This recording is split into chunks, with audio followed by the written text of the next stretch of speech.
the gentle light of a summer morning in 1921, a baby girl was born in Moscow, unaware of the soaring destiny that awaited her. She was named Lydia Vladimirovna Litvyak, and from her earliest days, she seemed to carry a quiet wonder for the skies. As a child, Lydia would often gaze up at passing airplanes with bright, curious eyes.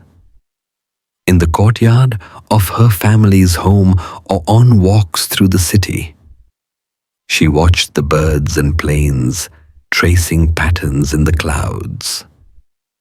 Those around her could see a dream taking root in the young girl, a dream of flight that gently tugged at her heart even as she played beneath the open sky.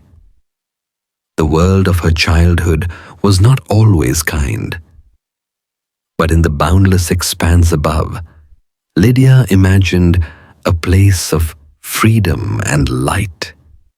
It was in those wide Moscow skies that the seed of an aviator was planted, quietly waiting to bloom. Lydia grew up during a turbulent time in Soviet Russia. Her father, Vladimir, worked for the railways, a hard-working man who kept the great steel trains running. Her mother, Anna, was a caring soul who took a job as a shop assistant to help provide for the family. They were ordinary people, raising their daughter with love and hope. But when Lydia was just a teenager, tragedy struck that would forever shape her gentle spirit. In 1937, during Stalin's Great Purge, Lydia's father was arrested as an enemy of the people. He was taken from their home one day, and the family never saw him again. The disappearance of her father left a painful void in Lydia's life. Yet even in loss, she clung to the dreams he had quietly encouraged. Alone with her mother in a city fraught with fear, Lydia found solace by turning her eyes upward, to the same sky that her father had pointed out to her when she was younger. In those days, a hush fell over their home, but Lydia's resolve only grew stronger. The sadness she felt for her father became a gentle determination. She would make him proud by chasing the dream they both believed in. From an early age, Lydia's fascination with aviation was clear to anyone who knew her. She listened enraptured to tales of famous flyers and watched aircraft engines roar to life at local airfields. One celebrated aviator, Marina Raskova, a heroine who charted new flight paths for women, especially inspired young Lydia. In 1935, at just 14 years old, Lydia decided it was time to take her first step into the sky. She joined a local flying club, a humble aero club where eager youths were taught the basics of flight. The airfield became her second home. After school, she would bicycle there with her heart fluttering in anticipation. The scent of oil and gasoline greeting her like a familiar friend.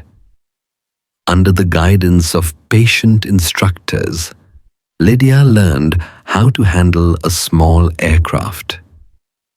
She proved to be a natural pilot, quick to learn and graceful in the cockpit. Within a year, at the age of 15, she achieved her first solo flight. On that day, As she guided the trainer plane into the air all by herself, a calm thrill filled her chest. The little aircraft climbed, and Moscow's patchwork of streets and rooftops spread out below. Lydia was flying, truly flying on her own, and it felt like freedom on the wind. She later described that moment simply as the happiest day of my life, as if a beautiful secret had been revealed to her high among the clouds. By the time she finished high school, Lydia had turned her passion into real skill. She enrolled in the Kherson Aviation School to further hone her abilities, determined to become not just a pilot, but an excellent one. Her dedication paid off. In the late 1930s, still barely an adult, Lydia graduated as a certified flight instructor. She returned to Moscow and began teaching others how to fly at the Kalinin Air Club, sharing the wonder of aviation with new students. Imagine the scene. A teenage girl, her blonde hair tucked under a cap, confidently guiding trainees twice her age in takeoffs and landings. Lydia took pride in each student's progress. Every time a pilot whom she trained took to the sky, she felt the quiet satisfaction of a teacher watching a fledgling bird soar. By 1941, at only 19 years old, she had already trained 45 pilots.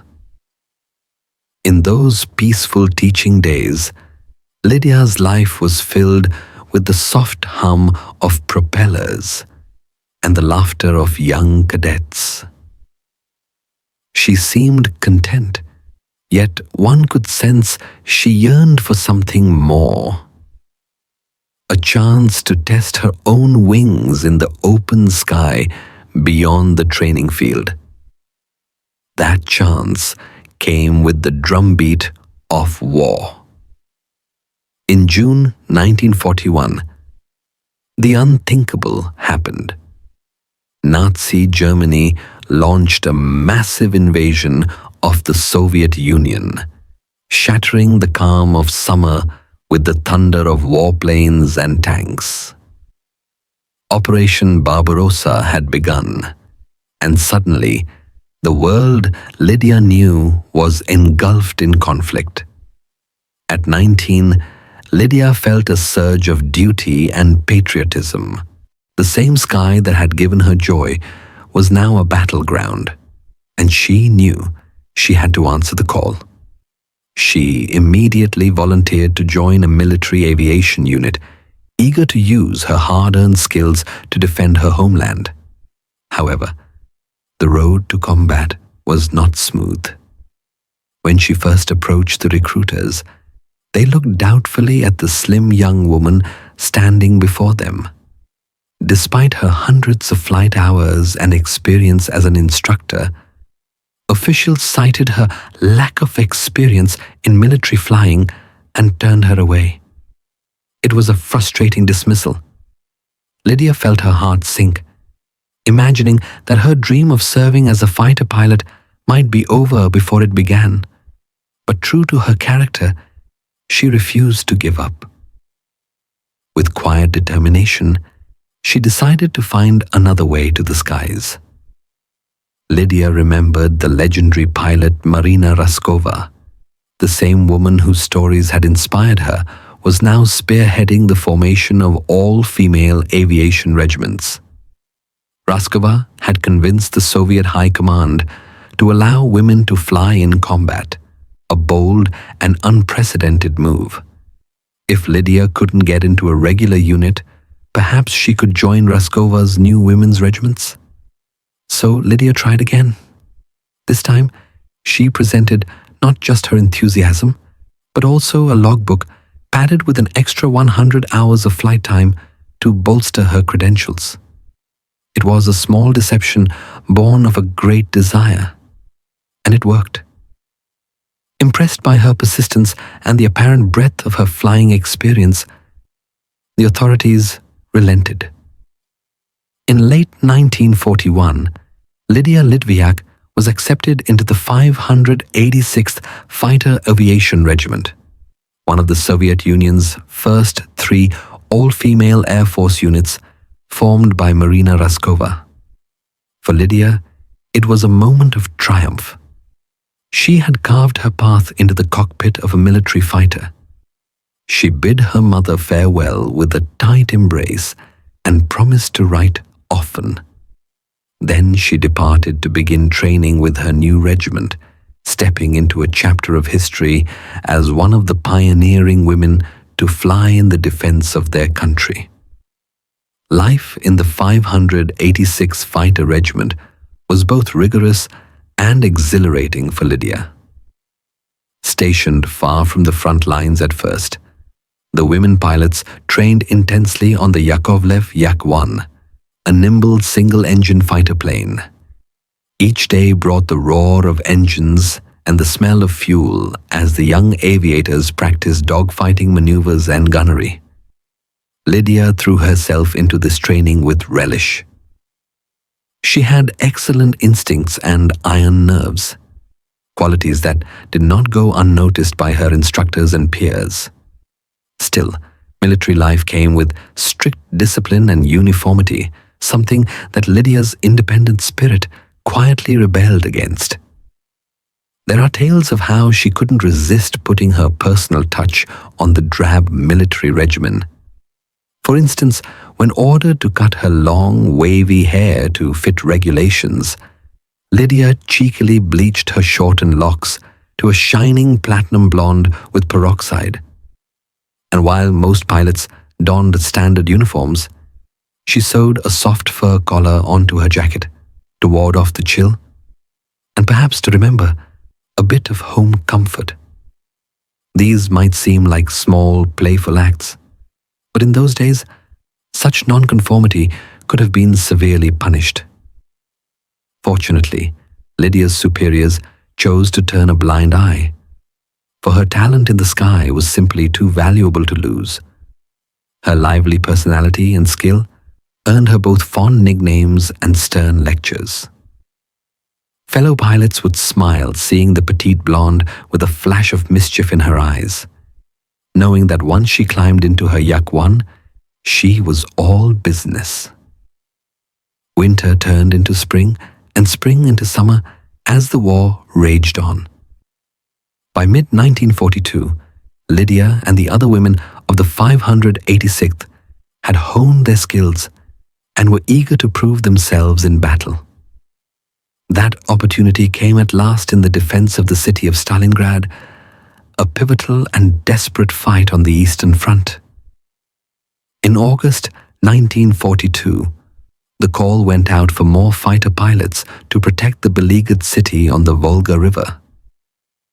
The commanders of the Soviet Air Force decided to send a few of the best women pilots from the 586th Regiment to bolster a regular male fighter unit at the front. Lydia was among those chosen.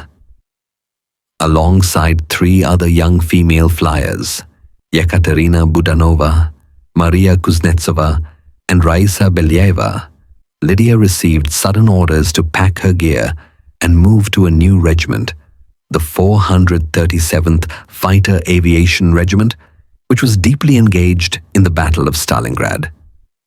They would be the first women fighter pilots integrated into a men's combat unit. It was a daunting assignment, but Lydia felt only resolve.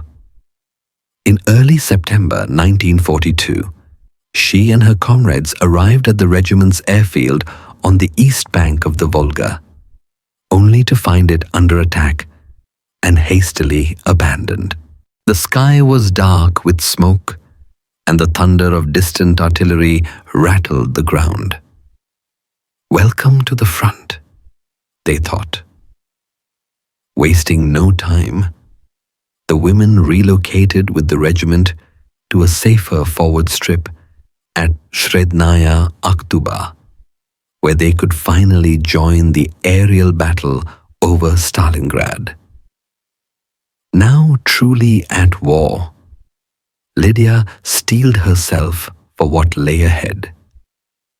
The ruins of Stalingrad smoldered on the horizon, and she knew each sortie could be a matter of life and death. Yet, in that crucible, her destiny would be forged. Lydia's combat debut came swiftly and with historic impact. On September 13th, 1942, just 3 days after joining the 437th Regiment, she took to the air on her third mission over the embattled city. The late summer sun glinted off the wings of her Yak-1 as she flew in formation, scanning the skies for the enemy.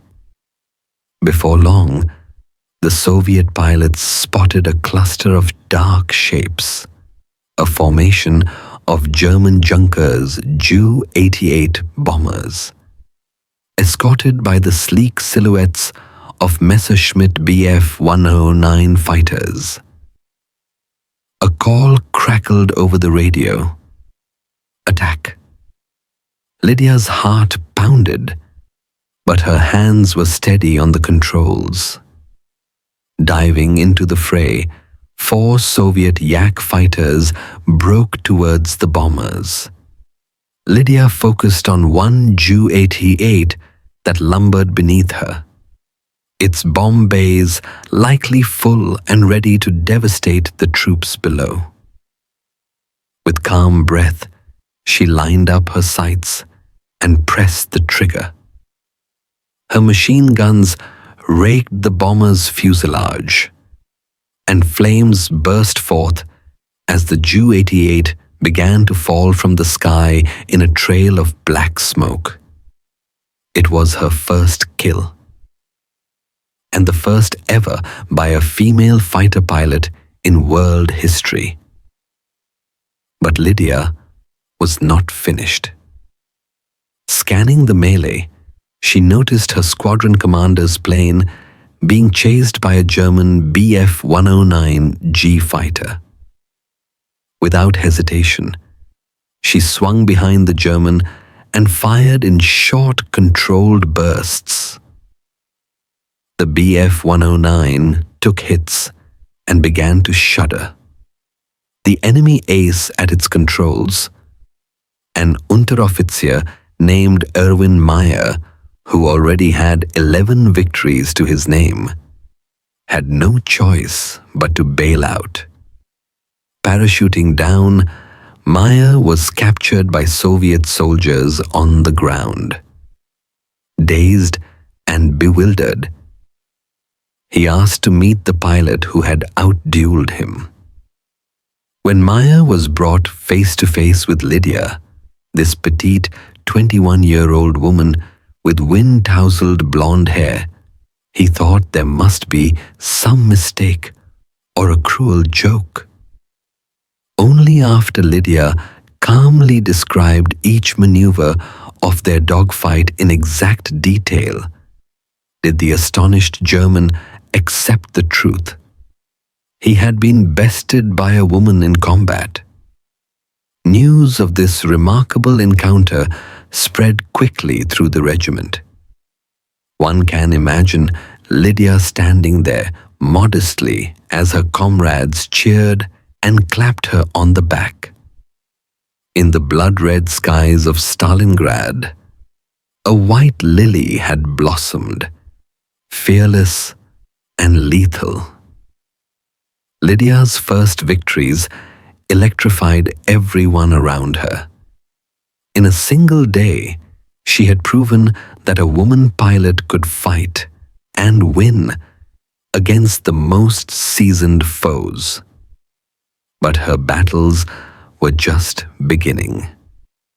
The very next day, September 14th, 1942, she was back in the air over Stalingrad's smoky skies. During one engagement, she teamed up with a fellow pilot to attack another Messerschmitt Bf 109. The dogfight was fierce, twisting through banks of clouds and pillars of smoke rising from the ruined city. Together, they managed to damage the German fighter, sending it spiraling away. That victory was credited as a shared kill for Lydia. It is believed that the downed plane may have been flown by Lieutenant Hans Voss, a decorated 71-kill German ace who was badly wounded in action that day. If so, it meant Lydia had effectively dueled with yet another expert enemy and prevailed.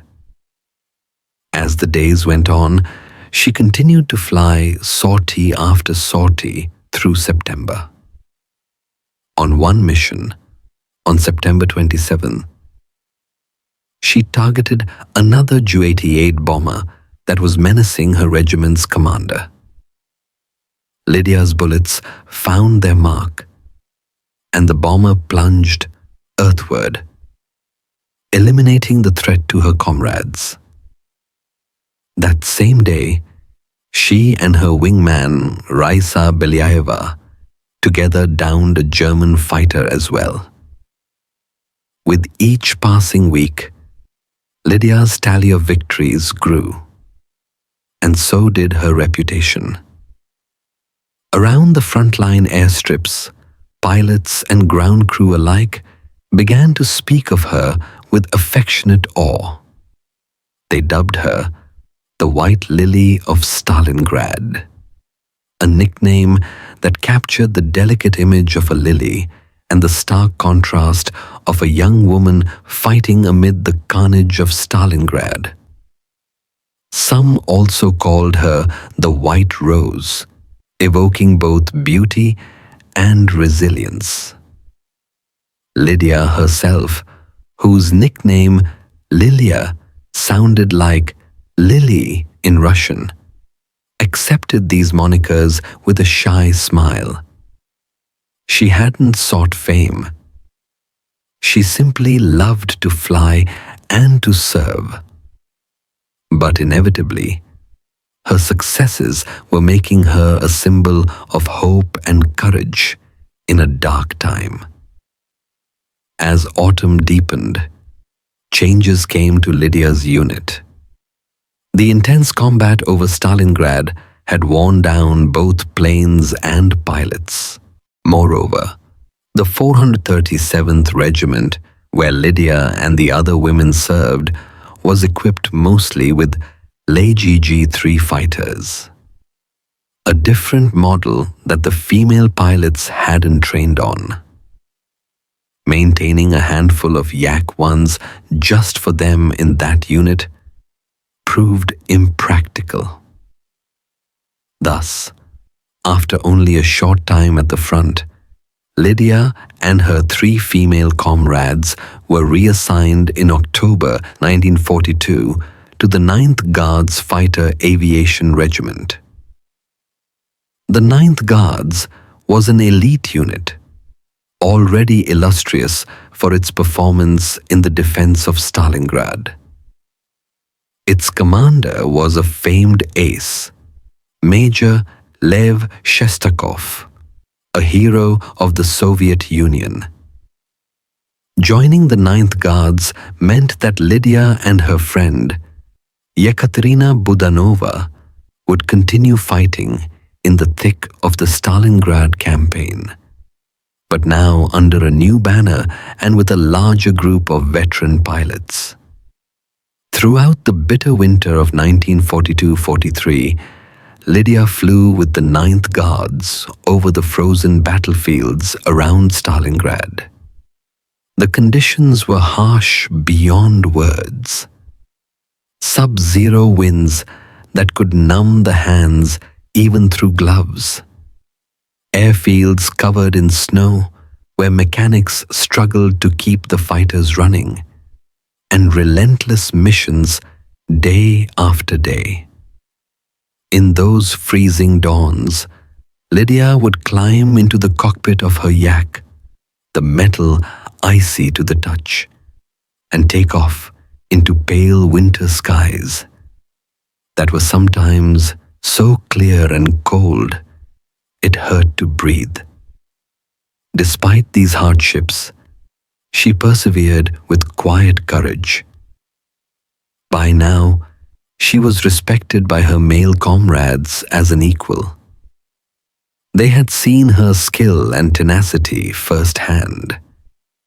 Some older pilots, once skeptical of girls in fighter planes, had changed their minds completely after flying at her wing. Lydia's presence proved that what mattered was not gender, but a pilot's heart and ability. After the Soviet victory at Stalingrad in February 1943, the tide of war slowly began to turn. The 9th Guards Regiment was re-equipped with brand new American-made Bell P-30 era Cobra fighter planes as part of a Lend-Lease exchange. These sleek, modern fighters were powerful, but they also meant learning a new aircraft. Lydia and her close friend, Yekaterina Katya Budanova, faced a difficult choice: retrain on the unfamiliar Era Cobra or transfer out to stay with the Yak-1 they knew so well. Both women loved their Yak fighters, which felt like extensions of themselves. So in early 1943, they opted to transfer to another unit still flying Yaks. In January, Lydia and Katya moved to the 296th Fighter Aviation Regiment, which would soon be honored and renamed the 73rd Guards Fighter Regiment for its excellence in combat. This unit operated under the 8th Air Army in the Southern Front. And here, Lydia's combat career truly blossomed to its full height. At the time of this transfer, Lydia had roughly 5 or 6 personal victories to her credit from Stalingrad.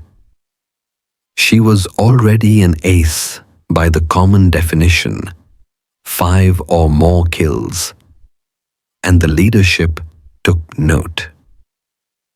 On 23rd February 1943, Soviet Army Day, Junior Lieutenant Lydia Litvyak was awarded the Order of the Red Star for her bravery and skill.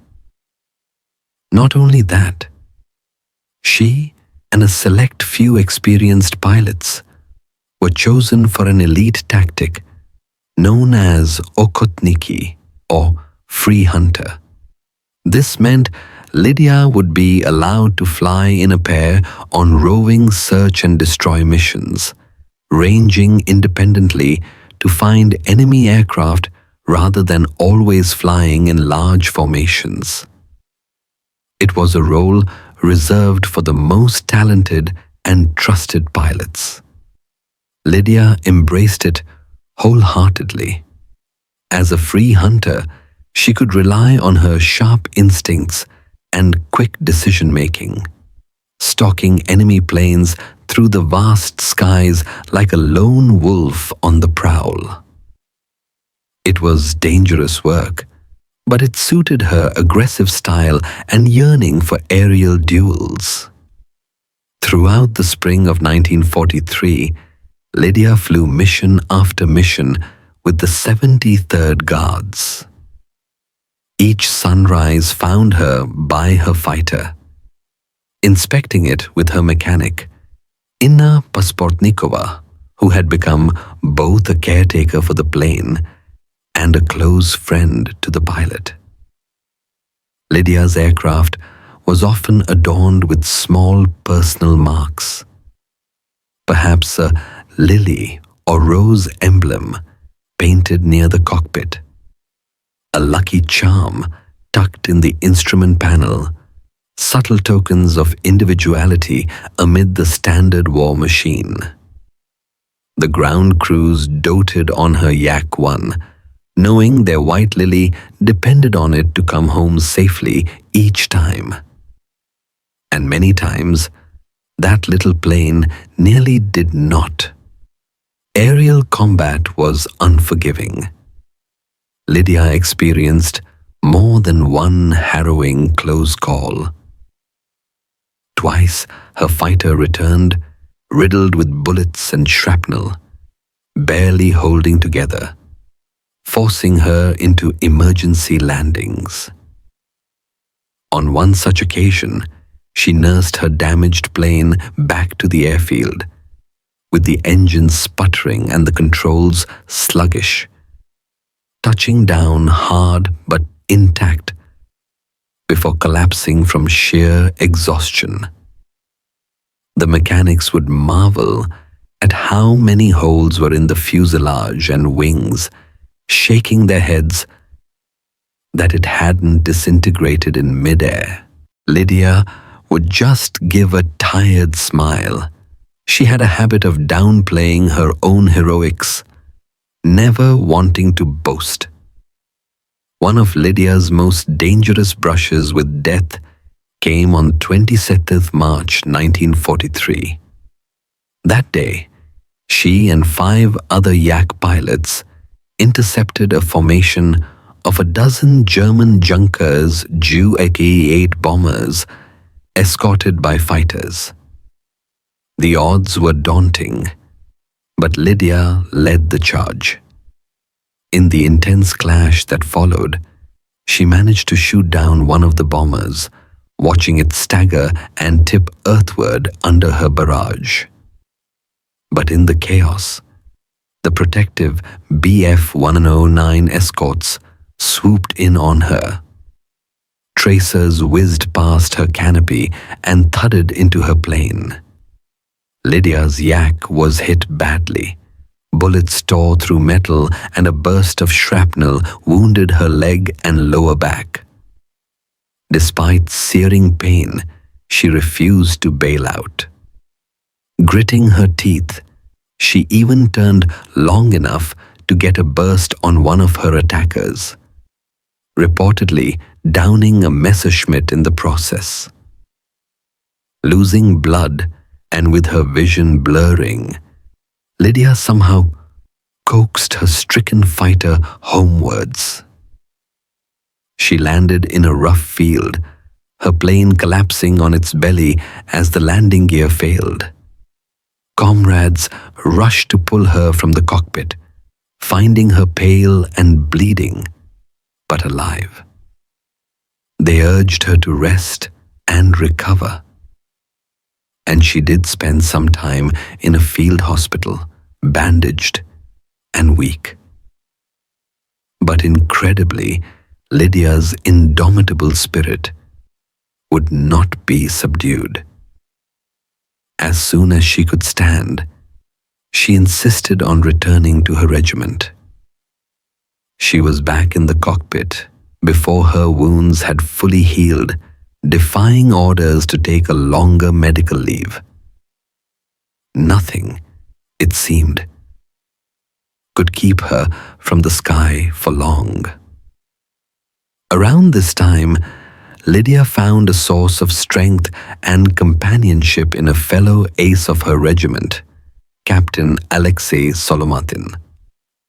Solomatin was a celebrated fighter pilot with dozens of victories to his name. He and Lydia often flew together, with Lydia as his wingman. Under Solomatin's experienced wing, Lydia learned even more refined tactics, how to anticipate an enemy's moves, how to cover a comrade, how to push a fighter plane to its limits, and yet always leave a margin to survive. Beyond their professional camaraderie, a warm friendship developed.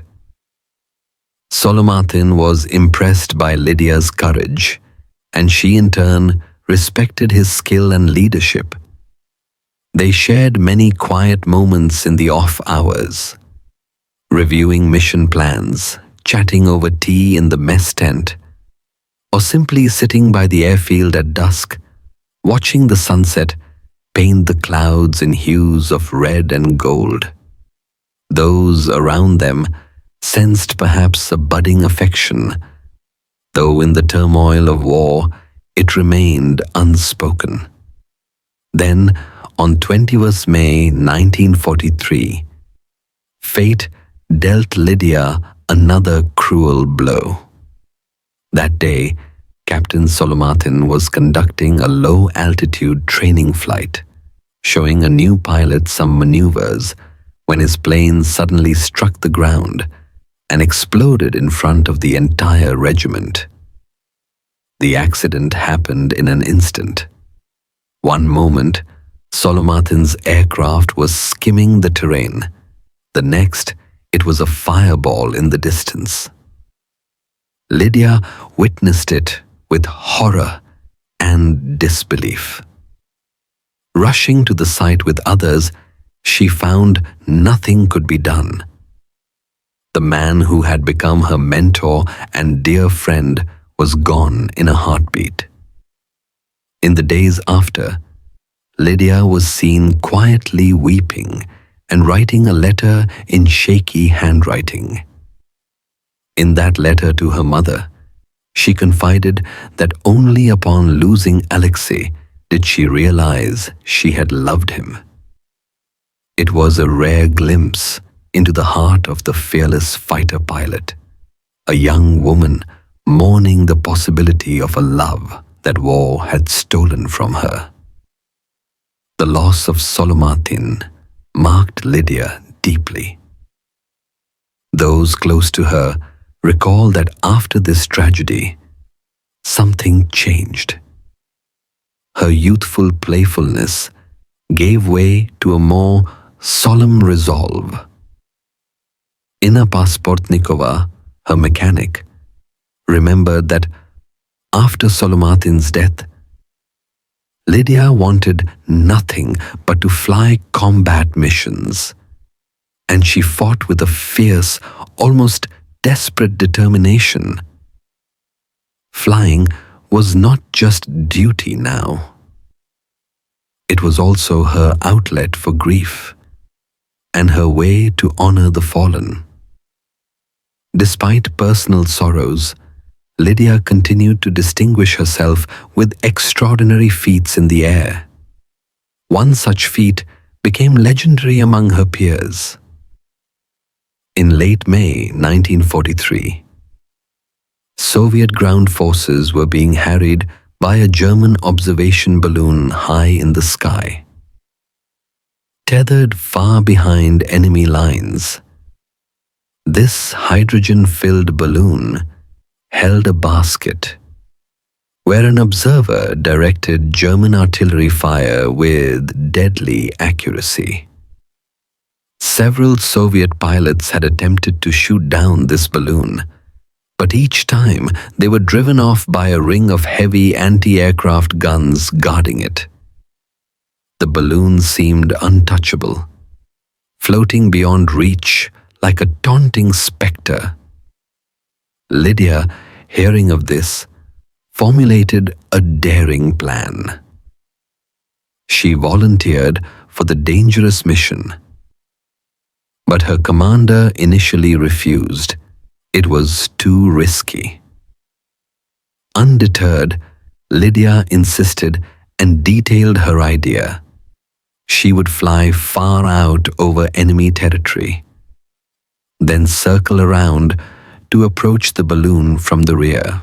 Last seen, and there were no other female fighter pilots missing in that area. A Soviet military commission was called in to exhume and examine the remains. After careful study, including the condition of the bones and items found with them, the commission concluded that these were indeed the remains of Lydia Litvyak. It appeared she had perished from a severe head wound, likely in a crash landing, and villagers had kindly buried the unknown aviatrix all those years ago. At last, the mystery was laid to rest. Lydia had not been captured. She had fought to the end. With this confirmation, the final obstacle to Lydia's recognition was removed. The news filtered back through military and historical circles, reaching even the highest offices in the Kremlin. Those who knew her story rejoiced quietly. The brave girl they had called the White Lily would finally receive her due. And so, on the 6th May 1990, the Soviet Union officially redeemed the promise that had lingered for decades. President Mikhail Gorbachev signed the decree awarding Lydia Vladimirovna Litvyak the title of Hero of the Soviet Union. It was a profound moment, if long overdue. Her elderly mother, if she was still alive then, and her comrades would have felt a bittersweet pride. The nation that Lydia died defending had at last accorded its highest honor to her, acknowledging both her exceptional skill and her ultimate sacrifice. Along with the Gold Star Medal of a Hero, Lydia was also posthumously awarded the Order of Lenin, a decoration that traditionally accompanied the hero title. One can imagine that somewhere Lydia's spirit might have smiled, not for the medals themselves, but because the doubt was lifted and her memory restored to glory. The little girl from Moscow, who once looked up at airplanes with wonder, had become an eternal hero among those very stars she admired. Today, the legacy of Lydia Litvyak lives on, undimmed by the passage of time. In the city of Krasny Luch, where she flew her last mission, there is a museum dedicated to her story, and a plaque honors her among the heroes of the war. In Moscow, a memorial plaque marks the place of her birth, ensuring that passers-by remember the remarkable life that began there. Books have been written about her, songs composed in her memory, and in the annals of military history, her name is spoken with respect and admiration.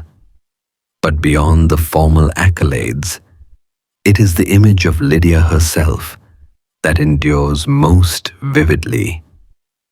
A gentle-faced young woman with a pilot's confidence, a white lily painted on her aircraft, and perhaps tucked in her heart, climbing into the cockpit with a determined smile.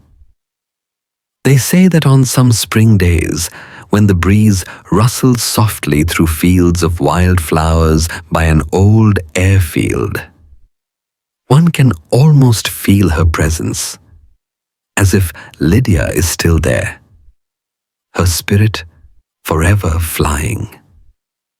The white lily of Stalingrad stands as a symbol of courage without bitterness, strength without cruelty, and love for the sky that even death could not silence. And so, our narrative comes to a quiet close, like the fading notes of a lullaby. Picture, if you will, the twilight sky over the Russian steppe, endless and deep blue, with stars beginning to shimmer.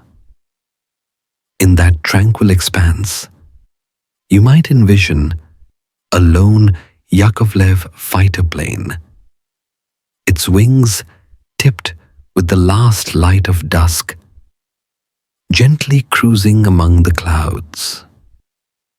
At its controls is Lydia Litvyak, forever young, her white scarf trailing, merging with the wisps of cloud. There is no more war, no more fear, only the serene hush of night and the freedom of the heavens. Her story, told in hushed tones, becomes a peaceful dream.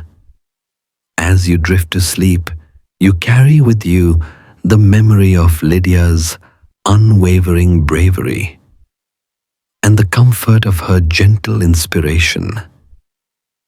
The white lily soars on, eternally at peace in the starlit sky, reminding us that even in the darkest times, the human spirit can shine like a light, calm and undying among the clouds of midnight.